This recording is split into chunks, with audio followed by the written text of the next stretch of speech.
I just heard that the United States House of Representatives has overwhelmingly voted to kill the most ridiculous project I've ever been involved in, the resolution, how stupid is that, on impeachment.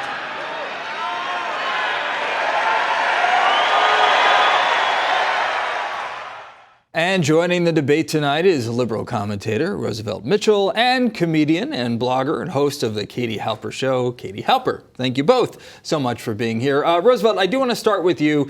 95 Democrats in this case voted to impeach the president for causing harm to American society. Not for treason, not for bribery or other high crimes and misdemeanors as set forth in the Constitution, but in essence because they see him as being unfit for office. So would you agree that it would seem as though that the very reason it's spelled out in the Constitution was not what these lawmakers were going for? The Constitution lists this and explains this so lawmakers don't abuse the power. Was that, do you feel as though that's what this impeachment push is bordering on?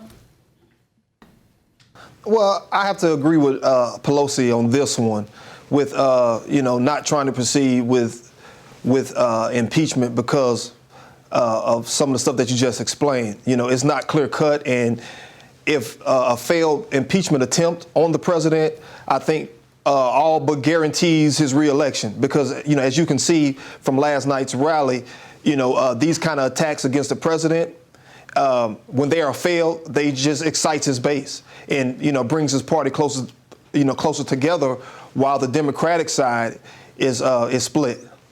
Katie, do you agree with what Roosevelt said there? I mean, I actually think that the way that the Dems should move forward is by, if they want to impeach, is by making it around the president's white-collar crimes. I think that's the one issue that can really speak to people. I don't think the Russia stuff motivates the base or converts people back who are Obama to Trump voters. So I do think that if the Democrats could follow the lead of people like AOC and this progressive squad, I think they actually could inspire people. I think that Nancy Pelosi and other kind of blue dog centrist Dems are pretending to be the ones who care about the practical issues and know how to get things done. And I actually think it's the total opposite. Why is there such a divide right now between the neophyte progressive Dems here and Nancy Pelosi? Let's go back to you first, Roosevelt. Well, I think it's almost sort of like the changing of the guards. You have these freshman fiery senators or representatives, and then you have the older establishment, and I don't mean that in a negative way with Nancy Pelosi, but again, you have to be strategic and you have to be tactical. I mean, because you can call the president many things, but a political strategist is something that he is. So he knows how to play on certain situations, use certain rhetoric, race bait even so, in order to get people riled up and to get his face in the media all the time. If all these attacks on the president, if he continues to get the face and media coverage that he got back in 2016, he'll easily win the re-election again. Because of that, because of all the TV time and all of the exposure that he knows how to get. Katie, very quickly, let's talk about the president's tweets that started the whole firestorm this week, where he was talking about going back to the crime-infested places from which they came. This was something that even had Nancy Pelosi backing up the squad. She came out and she spoke out in their defense.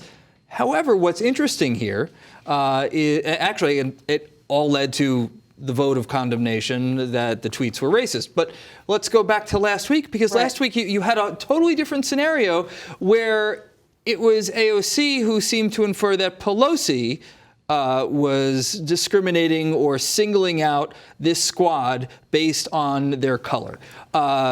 What's the source of the rift here, and because now you have accusations of racism coming from both sides of the aisle. It's not. They didn't say she was racist. I think they said it was patronizing and it was inappropriate. Right. And of course, what you can't do is what I think you can't do is what Pelosi does and what other centrist Dems do, which is they weaponize identity politics when convenient. So when they want to protect someone or defend someone or have their back, they'll mention that that person is a woman of color or a person of color, right? But if they want to go after someone who's a person of color, all of a sudden it's not related. to that issue. So I think it's really exploitative and unfair, and they're being called out as hypocrites. But I also think what's interesting is that you go back a week, what you had was Pelosi going after the squad, right? So Trump, as the other person speaking Roosevelt indicated, Trump is very strategic, and he's the one who jumped in on what Nancy Pelosi was saying. So if Pelosi hadn't gone after them like that, Trump never would have had this opening. And I actually think it benefits both Trump and Pelosi, because Trump gets to throw red meat to the base